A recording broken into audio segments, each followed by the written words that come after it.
Well, thank you, thank you, thank you. We are so excited to have you here. This is a conversation about celebration and evaluation, and also how do we prepare for next year. We have some big elections coming up, so continue to drop in the chat who you are, where you're from, what organization, and we will get started. So first and foremost, this webinar is absolutely being recorded, so you will have access to the content and all of the links. We want to give you guys a lot of information, and since most of you, if not all of you, are partners from this year, this is a great time to engage, ask questions, and also connect with other organizations that were part of NVRD this year. So again, this webinar is being recorded. If you look at the bottom tab on your Zoom, you will see that there's a Q&A box. So feel free to use that bottom box to, one, let us know that you're alive and tuned in, but also feel free to drop any questions in there, which we'll answer at the end of the presentation. So if there's any questions about engagement or how to improve for next year or what you can do for next year, we're happy to answer those. So just use the Q&A box for those. So a little bit about who we are and what we do. My name is Cheyenne Sapp. I'm the campaign director for National Voter Registration Day. NVRD, National Voter Registration Day, is managed by Nonprofit Vote, and we are the leading provider of nonpartisan resources.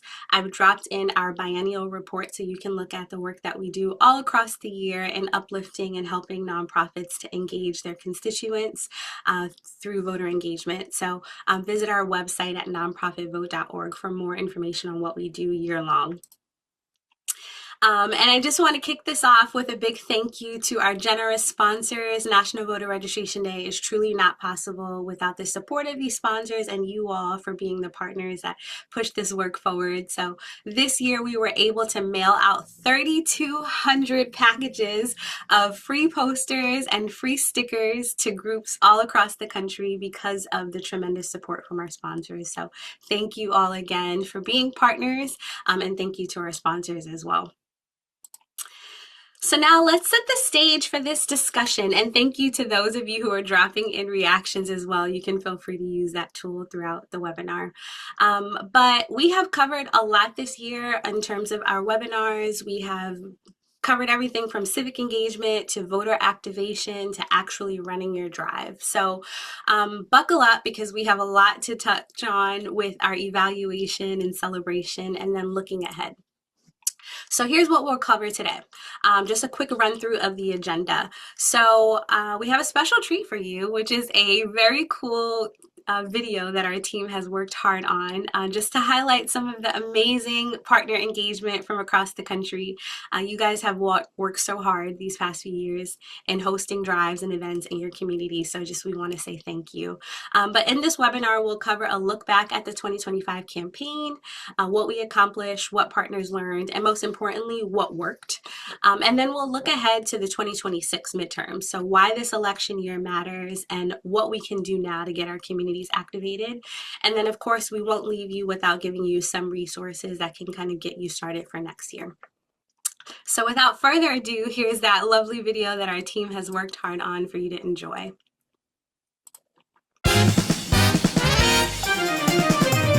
Voter registration has already been kicked off. Everybody's like, oh, I'm definitely getting involved in voting this year. Kids are looking to go to college next year. What is financial aid going to look like? What are all these policies going to look like? We want our voices to be heard. Get them involved. Get them in partnership. Get them involved with all the things that are going on in our communities. The movement is level up right now. Good morning from New York City. The energy's high. We have a whole block party today. Energy's been super high here. We've been getting lots of foot traffic.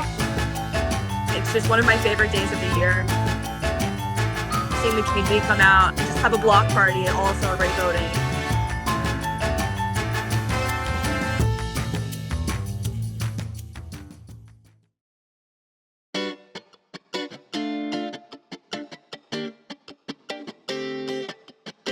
Our message to the voters today is very simple.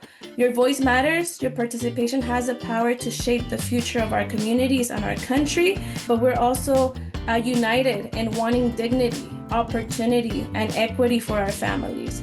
We cannot afford to sit on the sidelines. And to all my Latino community, regístrense para votar. No nos podemos quedar callados.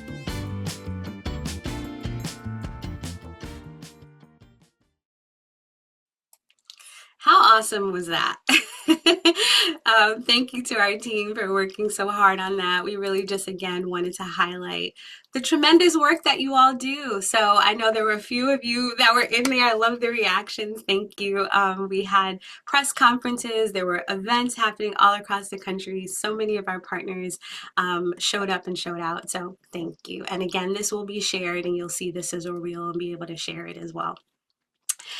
So now let's get into some of the content, right? We had such a long year. So before we go forward, let me go back.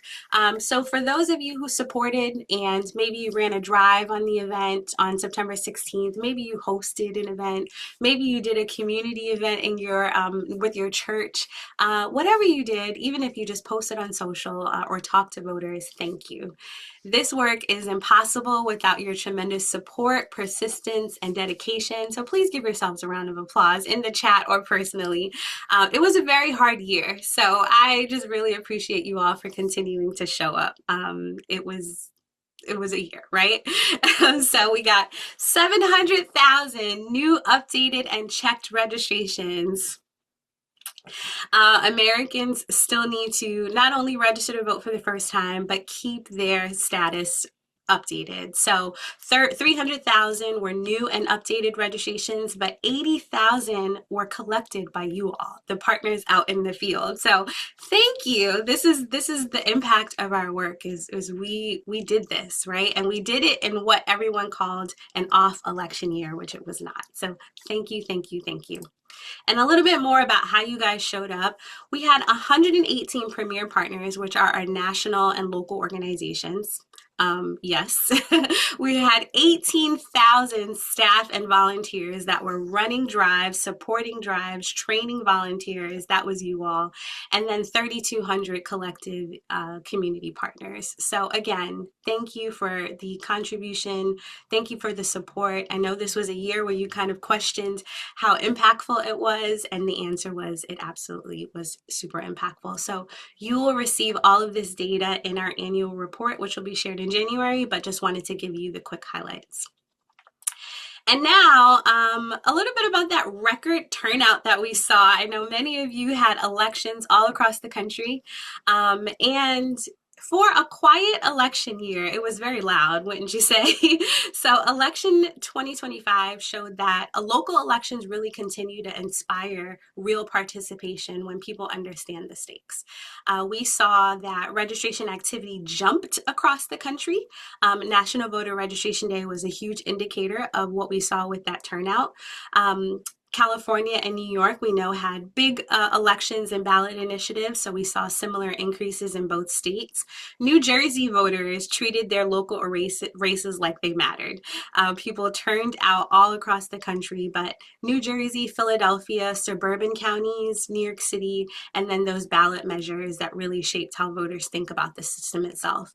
So these are just a few highlights, but whether you had elections or you didn't have a big election this year, record turnout really showed that this is impactful even in a off election year, what we would like to call quiet, not off. And the takeaways from all of this were clear.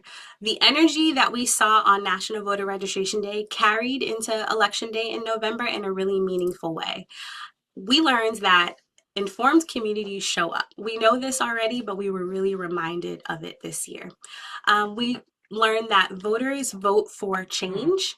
And we learned that there is no off election year when voting rights are always on the ballot. I just want to say that last part again.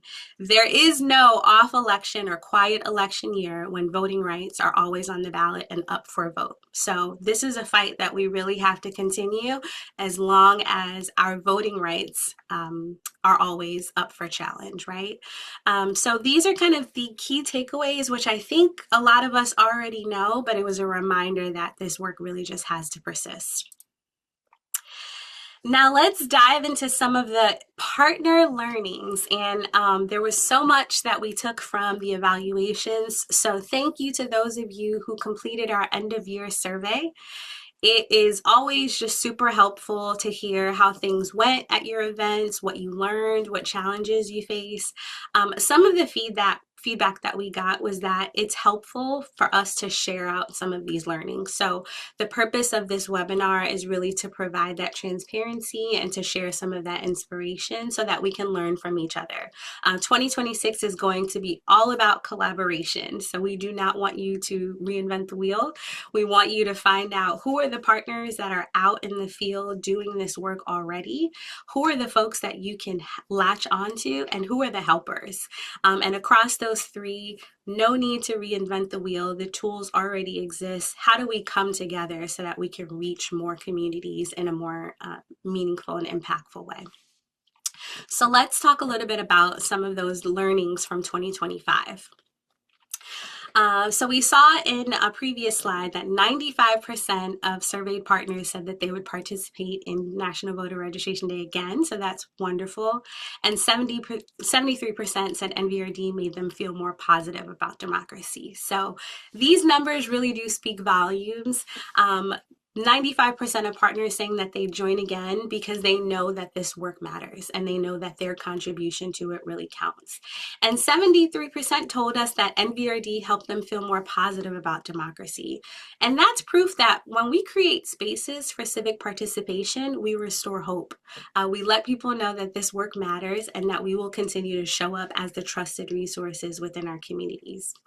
These are not just statistics, right? These are reminders that you, as the local partners, the local community, you are creating belonging, you're creating agency, and you're creating trust in these communities, especially in a year like 2025 where civic stress has been super high. Your participation isn't just event-based. It's really about like culture shaping, right? So work that strengthens democracy from the ground up.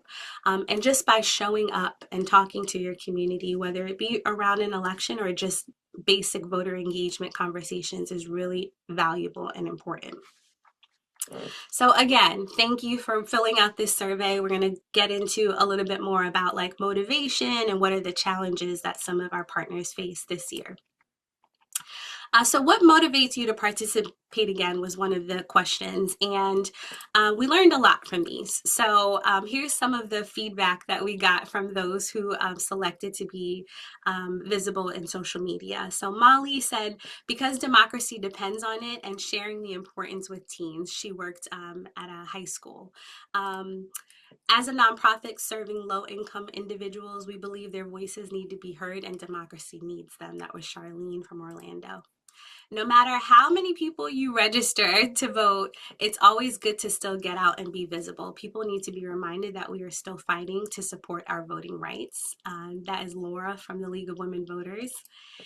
I believe that everyone who has a voice in choosing who we represent, or represent me and folks like me, Vivian in Georgia, creating a lasting and meaningful behavior around voting in young BIPOC folks, especially in rural areas, is the bedrock of our organizing. And then last, our civic duty in honor of citizens before us who sacrificed so much blood, sweat, and tears, that's right, to gain the right and privilege to cast their vote and have it counted. So what we took from this question is that your voices really do remind us of why this holiday, National Voter Registration Day, exists. Young people who need guidance, communities whose voices must be heard, and then the ongoing fight for access. So several of you said that you participate because democracy depends on it, and you are absolutely right. That clarity of purpose is exactly what keeps this movement alive. What we saw nationwide is that people really want connection and empowerment and visibility. And your presence showing up on National Voter Registration Day, running drives in communities that are often overlooked, gives them exactly that. It gives them that sense of connection. And then lastly, your motivations really fuel our 2026 strategy. So I really appreciate them. To build spaces where these communities feel seen, valued, and equipped to participate is really tremendously important for us. So thank you for this feedback, and thank you for sharing what motivates you to continue. And now we'll move on to sharing an experience that made you feel more positive about democracy. So again, this is just kind of a summary of what we saw in the survey. The people, mostly university staff and faculty, who thanked us for what we're doing. It's really nice to be acknowledged when you're out there, especially working with college students or working in communities that maybe speak different languages. It's really nice when you see that appreciation and support from them. It was good to share information about NVRD with city councils around the county and public comment, also to do voter outreach with vulnerable populations, absolutely. Able to just understand the process of voting and speaking to maybe neurodivergent populations. She said that, Shalimar said that although he was not able to update the form with us, he was given the tools and education necessary to do so. So we love that, creating access. We did high schools and community colleges. We were shocked to learn that there were students and adults over 18 years of age who are not registered to vote. Carolyn, this is also something that we see all the time, and this is why communities like community colleges and high school students are a really important population to have these conversations with them.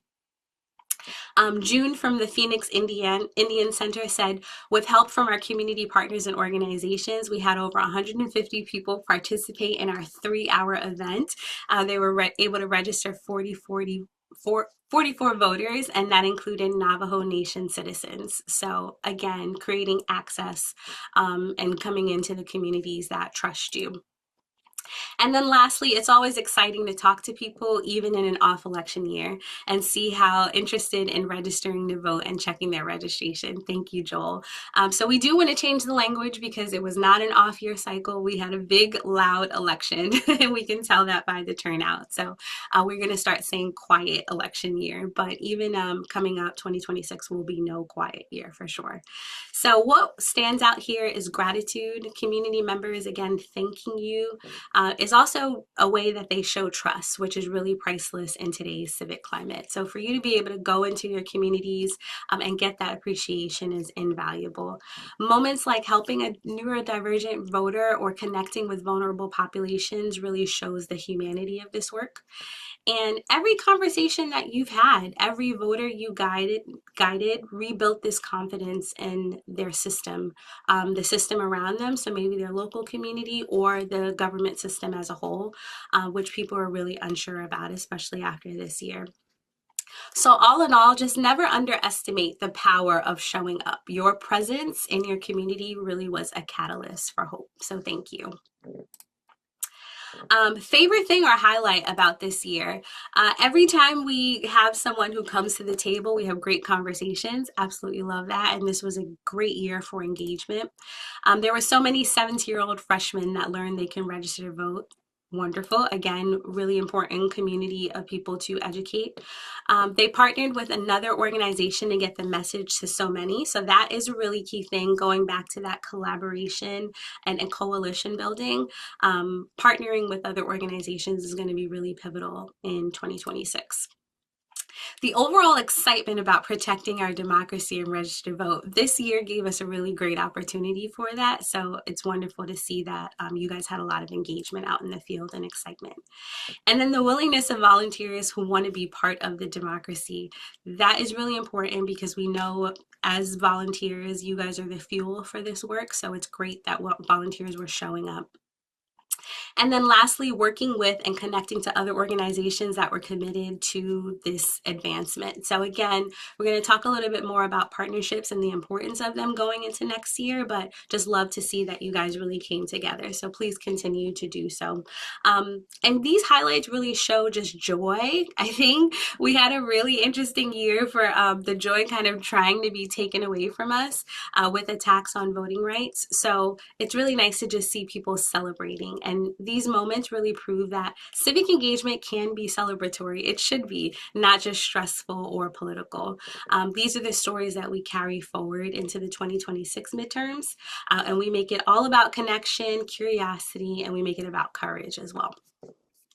I'm going to pause here very quickly to remind you to drop in any questions you may have into the Q&A instead of the chat, so that we can raise them up at the end of the presentation and be sure to grab them and answer them. So continue to chat away, but if you have any questions, just drop them into the Q&A box. So now moving on to some challenges. So this was a big year for challenges. Have I said that already? If you guys felt challenged, you know we did up on this side. So what challenges did your organization face in engaging voters this year? Lack of volunteers, funding limitations, limited foot traffic in the areas. So next year, maybe thinking about what areas have the most visibility and foot traffic so that you can engage with more people. Misinformation, of course. So communities just kind of being confused about the information that's out there, or being fed malinformation, which is intentional bad information. Keeping conversations nonpartisan and bipartisan. Yes, this was a very heightened political year, so it was very difficult to have those conversations and keep them nonpartisan. And then civic distrust, fear, and stress. So we kind of grouped these together and saw that these were the top challenges that community partners face. And these were all completely valid. So thank you again for sharing them with us. We have to acknowledge the reality of doing this work. You guys navigated very low foot traffic in some areas, misinformation, there were funding limitations and challenges, and then just overall civic stress, and you still delivered impact. We still had great voter registration all across the country and record turnout. So thank you for dealing with the challenges that you were faced with. Your honesty really helps us build better resources, and the challenges that you listed here will help us to refine stronger messaging for next year and really emphasize the importance of those partnerships, how to train volunteers, and then how to improve your outreach. But the resilience that you guys showed in the face of these barriers is exactly what we need to carry us into 2026. So keep pushing forward, but we hear you, and we will make sure that we equip you with the tools you need to address them next year. And then lastly, what made this year better or worse than expected? This was a great question because we were able to get a lot of insights here. For better, college students were excited and engaged. That's fantastic. Partnerships and relationships with organizations and local staff, so a lot of improvements to those. More volunteers, the better. So just make sure everyone is trained was something that we heard as well. And location was key to success. So spending time researching those areas in advance, maybe really researching what gives the best visibility and foot traffic. And then for worse, needing to make last minute changes. This came up many times. So if you're doing an event in your community, or if you're working like off-site, just make sure that all of those details are ironed out in advance so that you don't get hit with like last minute logistics, which can be very stressful for you and for your volunteers as well. Lots of engagement, but not sure how to have deeper conversations that address civic stress. So yes, I think maybe I wrote this one. This one can be really challenging, and I think is one that we have to prepare for going into next year. Talking points are really important, especially if you can make the talking points as localized as possible and make them as relevant as needed. And then low foot traffic and voter engagement and registration. So again, this goes back to location, location, location. If you're doing a voter drive in a very public area, you want to make sure that you are in an area that gets you the most bang for your buck in terms of being able to engage with voters. So again, thank you so much for that feedback. This will all be shared, so you will have access to like these insights and some of these resources, and you are always welcome and invited to ask any questions to improve your thinking for next year. So now let's talk about the road ahead. Oh boy, we are in December and we're already thinking about 2026 because we are on it and we are together and we're ready to do this, right? So what's at stake for local communities in the 2026 midterms? So much at stake, right? So 2026 will be one of the most consequential midterms of our lifetime. So with control of Congress, state legislators, and thousands of local offices on the line, this is a really big election year, which you already know, but we're going to talk about why. A lot of these local decisions will influence everything from public safety to healthcare access. So voter engagement does not start next fall. It starts right now. It starts having these conversations and starting to prepare yourself for the tools that you need to be able to go out and talk to voters. And your community really needs trusted messengers to cut through the confusion, the cynicism, and the misinformation. So we're going to talk about how that role starts with you and how you can help, shape the future of our democracy, especially within your community. So a quick overview of the open seats and races by the numbers. Over 6,000 legislative seats will be on the ballot next year. 6,000. So that's 6,000 opportunities for us to help shape state policies for years to come. 46 states have communities that will be choosing who writes the laws that directly affects our lives. So this is a really big election. This is why registration, updating voter status, civic education, and turnout really matter more than ever. Your work helps voters understand that the people making these decisions about their daily lives are often elected in midterms. This is the year that it happens, not just presidential years. So we have to make sure that they are educated and engaged to turn out. And I just want to call out that there's a few states that have no legislative races: Louisiana, Mississippi, New Jersey, and Virginia, because they have theirs in off years or quiet years. So they will not have, but the other 46 states will. And big opportunity, huh? We have a great opportunity here to make sure that voter registration connects to real life issues that affect the day-to-day lives of people. So in 2025, we did that, right? This was a local election year, so all of our talking points were localized. But we have an opportunity to do that in 2026 as well.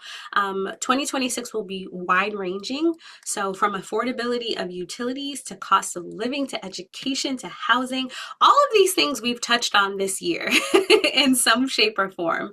So 2026 elections are really an opportunity to make that connection, that direct connection for education. People vote when they feel the issues are personal. So in 2026, everything is personal. Everything is personal. NVRD, National Voter Registration Day, really is a gateway for helping people see voting not as politics, but as choosing how they want their community to function. So it's really important that we connect registration to real life. Rent, bills, child education, safety. It all becomes relevant and urgent. And I think it's really important for you as our community partners to see yourselves as the bridge between national headlines and local realities. You guys are that bridge that help people find their voice. So we are going to make sure that you are prepared with the talking points to go out and have these conversations, and that you feel confident to be able to do so. What this means for your communities and outreach. So start early, normalize conversations about civic participation before the election noise begins next year. Help your community see that local elections are where change happens fastest. So this is where your vote has the most power. Focus on where civic stress can be the highest: renters, low-income communities, rural voters, people who generally feel disconnected from government. Your nonpartisan role is super powerful, and I do want to emphasize nonpartisan. I know you guys had a lot of challenges this year with keeping conversations nonpartisan, so the tactics that you employed this year will definitely have to roll into next year. But your nonpartisan role is powerful because you help people understand that voting is not about parties. It's about families, it's about their neighborhoods, it's about their future. So we will again make sure that you have the confidence to be able to make sure that they build those connections for themselves. And everything you do in 2025 built the foundation for 2026. So thank you for working on those relationships. Thank you for going out there confidently in spite of all the attacks. Thank you for the deeper relationships and more informed communities that you'll be shaping for 2026. and some steps that we can take to get there. So what can we do now to prepare ourselves for the and our communities for the midterms? Number one, we can pledge early, which you guys are already doing by being here. So thank you. As a trusted resource in your community, this is a great way to just show that you are already ahead of the curve, you're already preparing, and you're ready to activate next year. And it's never too early to talk about the elections, especially the ones that your community will have. So from e-blast to social media, start to think about now what are the ways that you can engage voters in your day-to-day. Start with your why. So that's step two, what to consider. So as we kind of take this time together and reflect on all the successes and all the challenges of this year, think about these questions for yourself. Why do you do this work? Why does this work matter? If you could simplify your civic engagement into one word, what would it be? What makes you a trusted resource in your community? Why do people come to you, and why do people trust you when you are speaking to them about civics? What special attributes do you bring to this work? So this could be skills, or this could just be personality. What is it that is your strength that you bring to this? And then use these reflective questions to kind of reestablish your purpose for why you're continuing this work. This will help you kind of build onto your 2026 plan. Just keep in mind that voters vote for their own reasons. So the strengths that you bring to this work are what helps voters connect the dots. So do spend some time to think about that and kind of reflect on it so that you can find your foundation again. Step number 3 is reflect with research. So these are the 6 steps that will get you to preparedness for 2026. Step number 3 is reflect with research. So where to begin? If you had a local election this year, how did it go? How did your community turn out? Where were the demographics of turnout in the community? Where were they the highest? Where were they the lowest? What were the precincts that had the highest, lowest, and lowest turnout? What tactics worked best for communicating with voters? How did you promote? What worked? What didn't work? What were the areas of improvement? So we heard a lot about coordinating volunteers or last minute logistics. Write those down so that next year you can go into them a little bit more informed. And then lastly, what are your strengths and weaknesses as a trusted community member? So this is what we talked about in the previous slide, but this is another opportunity to reflect on what it is that you bring to this work so that you can kind of use that to better and improve the next year's plan. Step number 4 is to review your civic calendar. So what are the elections that you may have coming up? If you have 46 states have elections next year, so how aware is the community of what states are, what elections we have coming up? What are the key civic dates that you can add to internal and public calendars? So this is a great way to start promoting in advance. Even if you just have the date, you can check in with your local election office to find out what are the preliminary dates. You can start putting together a list of what are the positions that will be on the ballot. This is all information that you can start to package together so that next year it's going to be easy breezy. All you have to do is check in with your Board of Elections office or your local county to get the most updated information and then just build upon that. A bonus here is that you can create your own calendar for your organization and start to promote that either on social media or you can do palm cards. But this is a great way to just let people know that there is an election coming up and what are the seats that we'll be voting on. Step 5, so I told you we would come back to this. Start building your coalition. 2026, once again, is all about coalition building and coming together. Find the helpers. You guys are the helpers. There's other helpers in your zip codes, and there's people who have not been activated yet that want to do this work. So find them and then put those tools together and don't recreate the wheel.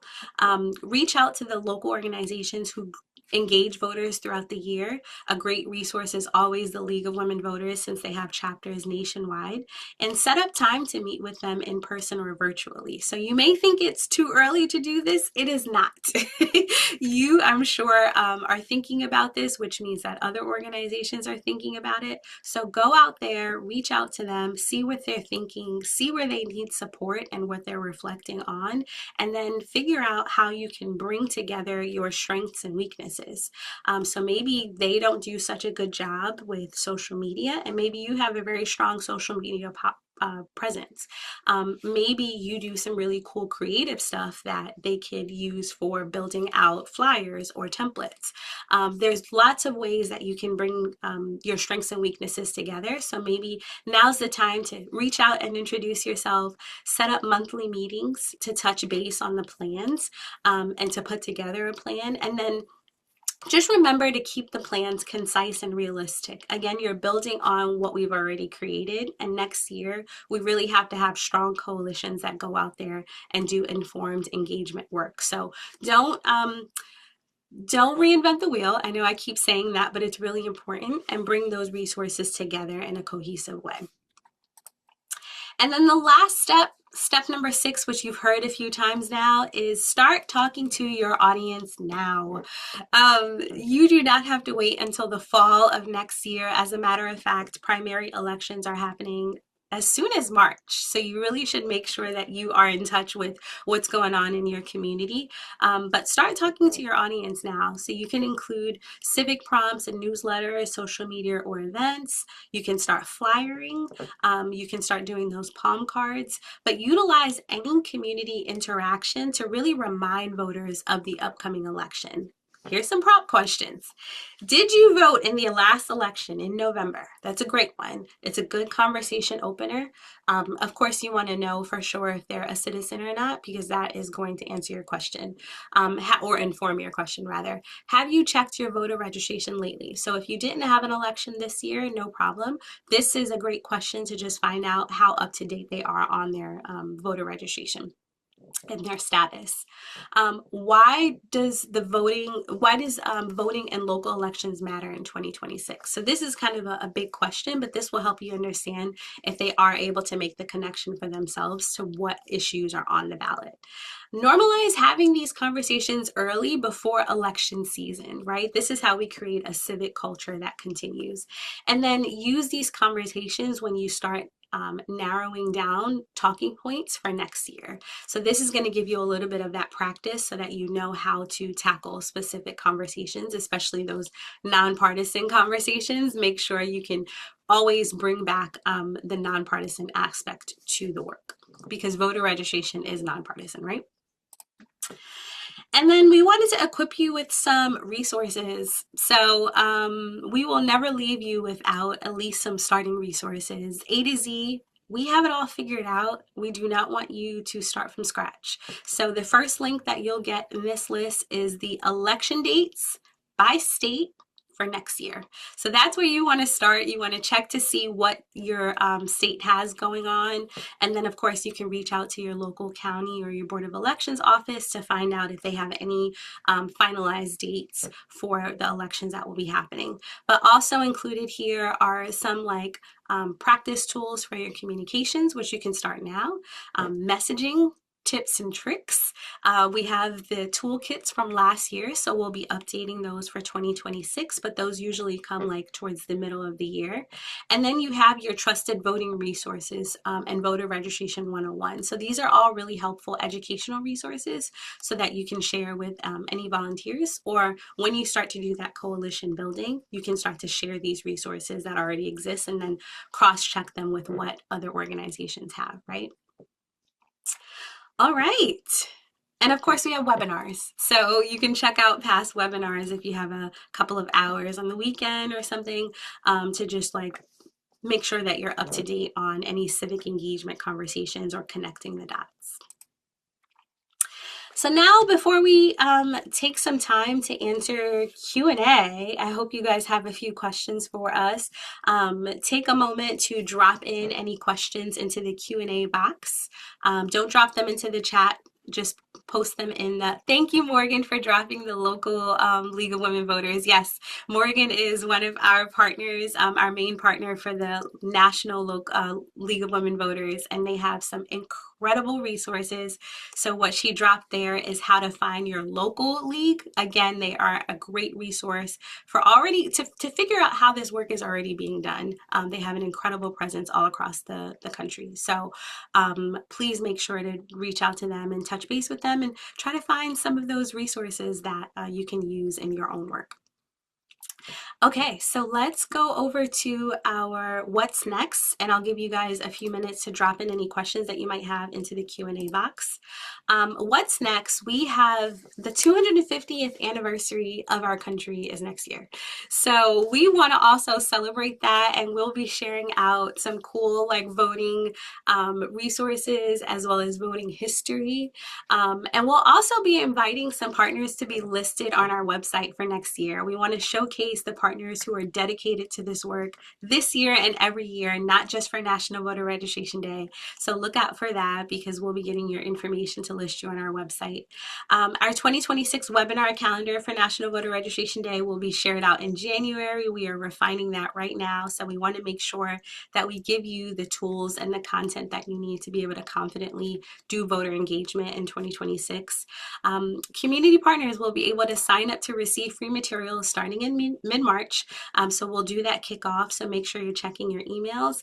And National Voter Registration Day is Tuesday, September 15th of 2026. So we will be gearing you up for that as well. Awesome. So now let's get into our Q&A. So we have just a couple in there so far. Let's see. Okay. So Beth would like to know, getting those we know are registered to actually vote. Oh, Beth, especially in the primary, so the general will feel more impactful to our voters locally. What have others done that works? So this is a great question, Beth, and this is one that kind of bridges that gap between registration and engagement and actual voting, right? What we have to do is make sure that the same reasons that folks are registering to vote or that same feeling of excitement and engagement transfers to actual voting. So there's a lot of activations around getting people to the polls because that is one of the hurdles that people face in actually voting. Lots of research shows that when people have access, they are more likely to go, or when they make a plan, they're more likely to go. So maybe start by identifying what it is that is the hurdle for them of getting their votes cast. It could be education, but it could be actually something like transportation, or maybe they're not aware of Vote Early Day, which happens every year, and most of the states celebrate it at this point. So that's an opportunity for them to skip the lines and go on a day when no one else is there. So maybe do some research and have those conversations. Of course, keep them nonpartisan, but find out why they are registered to vote, but not actually going to the polls. Find out what is the disconnect there. And thank you for asking that question. Laura asks, what conferences or events do you recommend to attend? Laura, that's a great question. We follow tons of partners, and you can look at our Nonprofit Vote website to see all of the partners that we are connected to. They are starting to post their conferences and events for next year. So we can absolutely keep you up to date on some of the conferences that we plan to go to. Another great resource is webinars. A lot of our partners do webinars, including Nonprofit Vote. We do our own webinars as well as National Voter Registration Day. So that's a great way to get connected as well to some of those partners who may be doing conferences and events, since we have them speak on our webinars as well. So email us info@nationalvoterregistrationday.org, and I can send some resources over to you. And Denise asks, what is a good response to someone who says they aren't registered because their vote doesn't count? Denise, I know. I would say your best bet here is to do some research on how close elections have been in your particular county or city. This is a great way, or maybe you can use other references, but this is a great way to really show them the impact of each and every vote.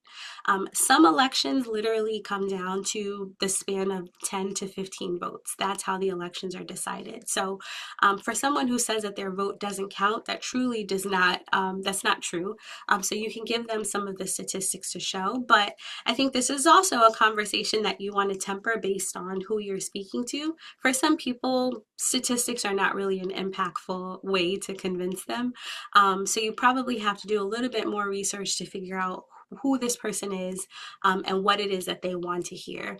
But when we talk about elected officials and putting folks in office that really make the difference, that's where accountability comes in. So if you feel like your vote doesn't count in the election, your vote does count when this elected official is in office, right? Because then they start to make decisions on your behalf. So maybe that is another way that you can direct the conversation to make it a little bit larger. And then you can also connect specific issues to who that elected official oversees or what they oversee. And that usually is a good way to open up the conversation to show them, hey, this state assembly member oversees X, Y, and Z. Even if you think that your vote doesn't count in these elections, your vote counts again when this person is in office. So hope that helps. But Denise, that is an age-old question that we're always trying to figure out the answer to. Awesome. Ruth asks, any ideas on how to engage young adults 18 to 35 to register to vote?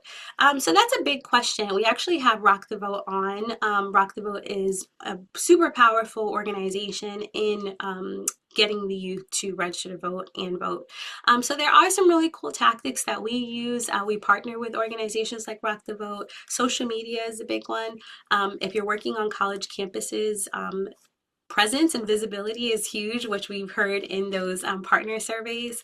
Making sure that you make a splashy event and make it as exciting as possible is really key. And for youth, this is a really broad question, and I'm happy to have a larger conversation with you, Ruth, about some of the research around this. But one of the really important things is to have conversations with them of how this all connects to their daily lives. But we also have to keep in mind that a lot of young adults do not have the civic engagement that many of our older generations have had. So you have to identify the civic engagement and education gap to understand how to engage them in a really meaningful way. So that's a really broad question. There's a lot of research that we can share with you and some tactics that some of our partners are using. So feel free to send us an email, info@nationalvoterregistrationday.org, and I can point you in the direction of some more meaningful and impactful tactics that you can use out in the field. Wonderful. Okay, so I think we have answered the ones that have come in, either verbally or through the chat. Thank you, Sugalama, for supporting with that. I see that you've answered some of the questions already. So thank you so much for being part of this. I am so excited for the work that we have coming up. And trust, we have a big year. So I just thank you for your advanced support and your commitment to this work. Again, give yourselves a round of applause for being part of this. Please continue to stay encouraged. We will need you all to be out there. Thank you for the reactions. We'll need you to be out there doing this work all of next year, not just National Voter Registration Day. So we will be in touch with you all throughout the year for the webinars, for the content.